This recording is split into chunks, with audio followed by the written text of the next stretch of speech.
Welcome to the Knowles Development Podcast, an exploration in leadership development. I am Brad Knowles, your host. Now let's dive in.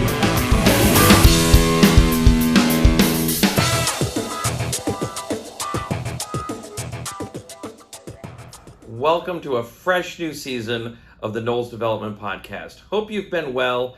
Let's dive right in. Today we're going to be talking about servant leadership.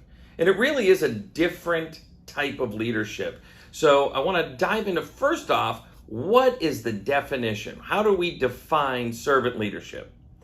Servant leadership is really leaders whose main goal is to provide service to their people. So leaders whose main goal is really to provide service, as opposed to kind of a typical structure that might be kind of command and control, right? Do what I tell you to do because I told you to, kind of a thing, right? This is just a totally different way to go about leading. And in my experience and in our research, one of the things I would say is I think we've got about 5 key areas that we can really talk about when it comes to servant leadership. And if you focus on these areas, you will develop your skills as a servant leader, and you'll be a stronger servant leader for any organization that you get to be a part of. So let's dive into the 5 key areas of servant leadership. First off, area number 1, servant leadership serves as they see it as an opportunity to serve. That's how they see leadership, right? That it's really an opportunity to serve. So think about going and helping at a soup kitchen or something like that. I mean, just think about where your heart is when you do that. You're not going to be at home at Thanksgiving, that holiday. Instead, you're going to go and you're going to do that, and you're going to do it as an act of service, right? Is that how you look at leadership today? Are you getting out of bed today as a leader in any organization with the hopes and dreams that you get to serve other people today? Do you come at it with a servant's heart? That's my question for you. Because a servant leader really sees leadership as an opportunity to serve. And what a gift that is. One of the gifts that I've realized through servant leadership is it's not really about me. We're going to talk about that a little bit more in a second. But it's actually one of the things that helps me get up and get going and do the hard things as a leader. Because it's not about me, because it's an act of service, because I know others are counting on me. Did you ever notice that when others count on you, you show up as a better version of yourself? Have you ever had that awareness, right? In other words, the example I like to use all the time is, if it's you just waiting to get up to do something for you, you're likely to hit the snooze button. But if somebody's waiting for you at the airport, you're probably not going to hit the snooze button. You're probably not going to be late, right? So I want to challenge you to view servant leadership as an opportunity to serve. Let's move on to number 2. The second key factor is to be a servant leader, you need to be willing to share power and control because you know that will drive engagement. So it's about sharing power and control, not hoarding it, right? Think about your typical leadership structure. The higher you go up in the ranks, right, the more power you acquire, if that makes sense, okay? So in servant leadership, we're actually trying to give it all away. Shh, don't tell anybody. Literally trying to give all of that power and control away. And we're doing it for one of the main reasons of it actually drives engagement. We're actually going to get where we want to go in a better way, in a way with less friction and a deeper, more genuine, real level of connection and engagement from the people that we're in business with. So I want to challenge you to look at your leadership as an opportunity to give up power and control, because when you do that to great people on your team, they're actually going to be more engaged. They're going to take a higher level of ownership, and now we're winning as a team. Now that's the kind of service we're talking about. So let's dive into number 3. Success through growth and development.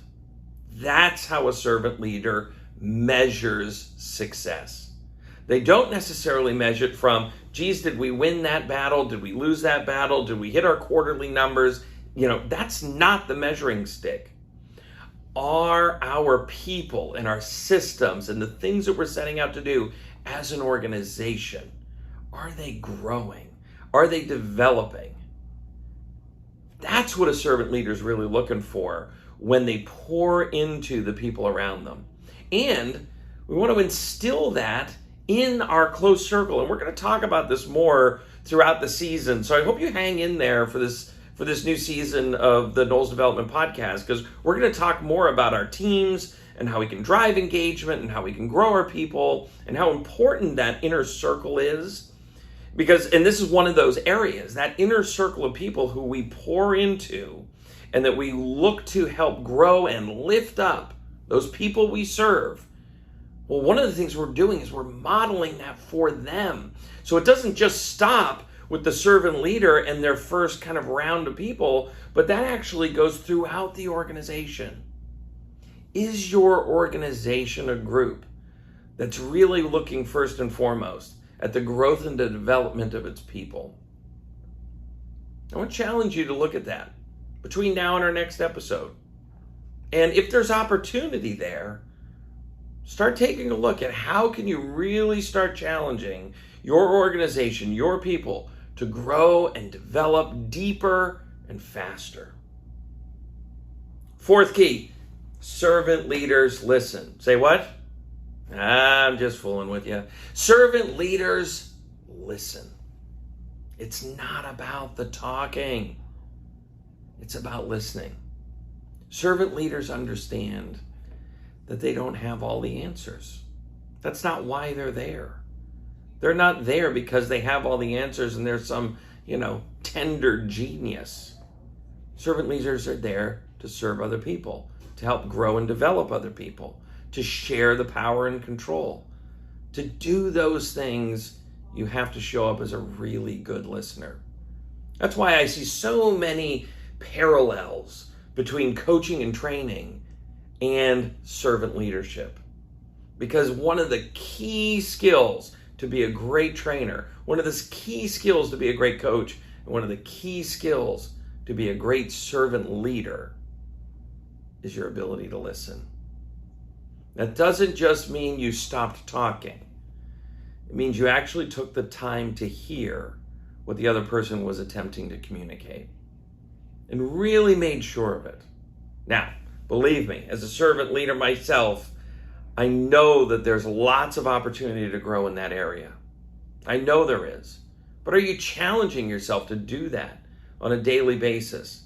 And is it your goal? Is it your goal to show up each day in your organization, in your business, and figure out, what am I supposed to be learning today? What else is somebody else, our customer, an affiliate partner, a staff member within the organization, what do they have to teach me today that can make the organization better, that I can then turn around and disseminate throughout? Because I'm here to serve, I'm here to lift up. Our last one, and this for some of you may be the hardest, and for some of you it may be the easiest. So kind of get ready. With servant leadership, it's not about you. If you're somebody who's looking for the limelight, just know that servant leadership is probably not the role you really want to sign up for. Because if you do it right, you're going to spend a lot of time trying to make sure that it's not about you. It's all about your people. It's all about your team. It's all about where you're going. It's all about their growth. It's all about what they have to contribute. It's all about how little power and control you can have, not how much you can collect.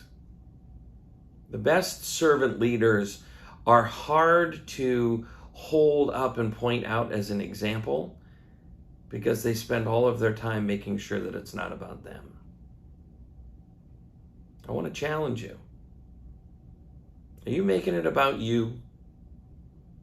If you are, if your social media feed is all about how you're a great leader, I promise you, you're not being a very great servant leader.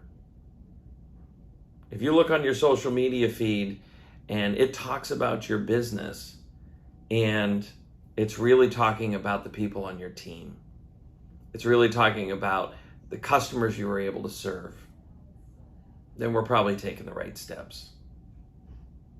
Shy people can be great servant leaders. Boisterous people can be great servant leaders. They just have to come from the same place. They have to have the same seed in their heart, which means it's not about them. If I had it to draw right now, the last image I would give you of an organizational chart that is led by a servant leader would be the exact opposite of every organizational chart you've ever seen. And it would be the leader of that organization at the bottom of the pile, not at the top. Because they should show up every day with the mindset of, I work for every single one of these people. This is who I'm here to serve. I'm here to lift them up. I'm here to support them. And until I've done that, my job's not done. Our world will be a better place, my friends, if we all wake up each day and strive to be great servant leaders in any way that we can. I challenge you to do it. And I challenge you to come back for the next episode of the Knowles Development Podcast. Let's grow together. Let's have some fun with this.